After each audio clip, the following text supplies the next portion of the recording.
Oke, selamat datang. Hari ini kita akan bahas sebuah periode yang rasanya singkat banget, cuma 3 tahunan, tapi brutal dan sangat menentukan arah sejarah Indonesia. 3 tahun yang isinya penuh penderitaan, tapi anehnya justru jadi pemicu lahirnya sebuah bangsa. Nah, ini dia pertanyaan besarnya. Gimana ceritanya sih sebuah masa yang begitu kelam malah jadi titik balik yang seolah-olah mendorong Indonesia ke gerbang kemerdekaan? Yuk, kita bedah sama-sama. Biar gampang ngikutinnya, kita akan lewati 5 babak penting. Mulai dari detik-detik kedatangan Jepang, terus kita lihat gimana rasanya hidup di bawah kekuasaan militer, lalu perlawanan yang muncul, sampai proses menuju kemerdekaan, dan akhirnya warisan rumit apa yang ditinggalkan. Oke, kita mulai dari babak pertama. Semua ini berawal dari kebangkitan Jepang sebagai raksasa baru di Asia, baik secara militer maupun industri. Kemunculan mereka ini benar-benar ngubah peta kekuatan dunia saat itu. Coba deh kita lihat lini masa singkat ini.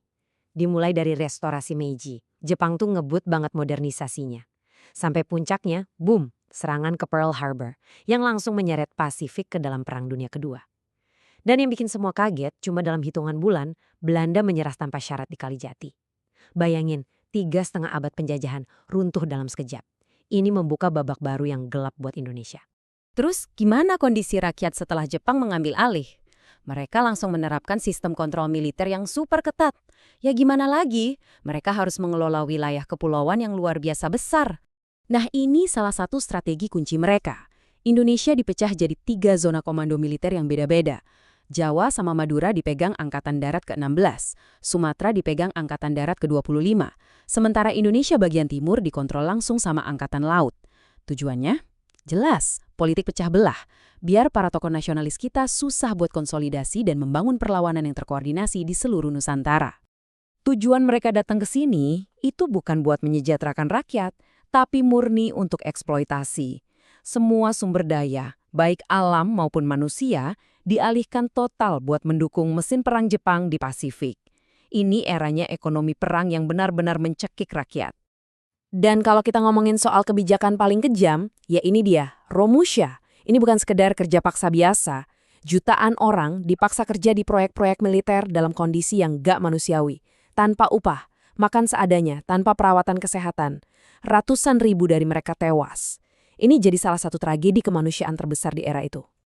Tapi, di sisi lain, Jepang juga melakukan mobilisasi massa besar-besaran. Mereka bikin organisasi politik kayak Putra, barisan pemuda paramiliter kayak Senendan, sampai tentara sukarela yang kita kenal sebagai PETA. Tujuannya sih buat kontrol rakyat, sekaligus jadi tenaga cadangan buat melawan sekutu. Tapi, tanpa mereka sadari, mereka justru sedang melatih dan mengorganisir generasi yang nantinya bakal jadi tulang punggung perjuangan kemerdekaan.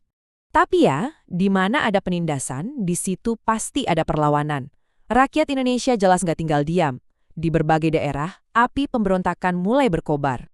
Slide ini nunjukin beberapa perlawanan bersenjata yang paling dikenal. Perlawanannya datang dari berbagai kelompok loh, mulai dari para ulama karismatik di Aceh dan Singaparna, sampai pemberontakan yang paling bikin Jepang syok, pemberontakan tentara PETA di Blitar, pasukan yang mereka bentuk sendiri. Kenapa pemberontakan PETA ini krusial banget? Karena ini tuh kayak senjata makan tuan. Ini sinyal paling jelas kalau cengkeraman Jepang mulai goyah. Pasukan yang mereka latih, mereka persenjatai, malah berbalik melawan mereka. Ini jadi pukulan telak buat moral dan wibawa militer Jepang. Seiring posisi Jepang yang makin terdesak di Perang Pasifik, mereka mulai putar otak. Strategi mereka berubah. Di tengah keputusasaan, mereka mulai mengobrol janji kemerdekaan kepada Indonesia. Coba kita lihat rangkaian kejadian penting di tahun 1945. Jepang membentuk BPUPKI, badan yang tugasnya merumuskan dasar negara kita. Lalu dilanjutkan oleh PPKI buat finalisasi. Tapi, momentum sesungguhnya itu datang pas Jepang menyerah sama sekutu. Momen itu menciptakan power vacuum atau kekosongan kekuasaan.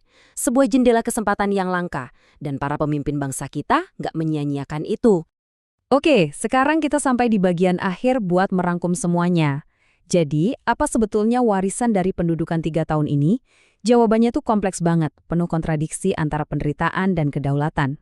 Nah, di sini kita bisa lihat dua sisi mata uangnya. Di satu sisi, dampak negatifnya mengerikan, Romusha, kelaparan, eksploitasi ekonomi.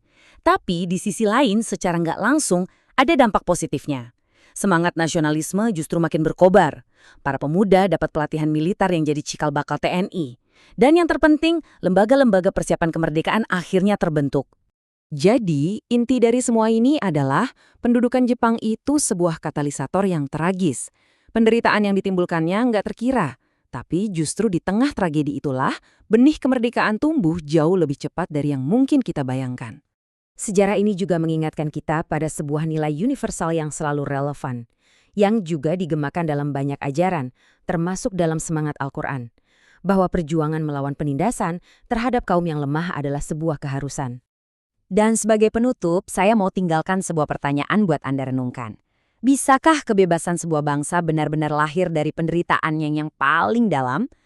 Sejarah pendudukan Jepang di Indonesia seolah memberi jawaban, iya bisa. Meskipun dengan harga yang sangat-sangat mahal.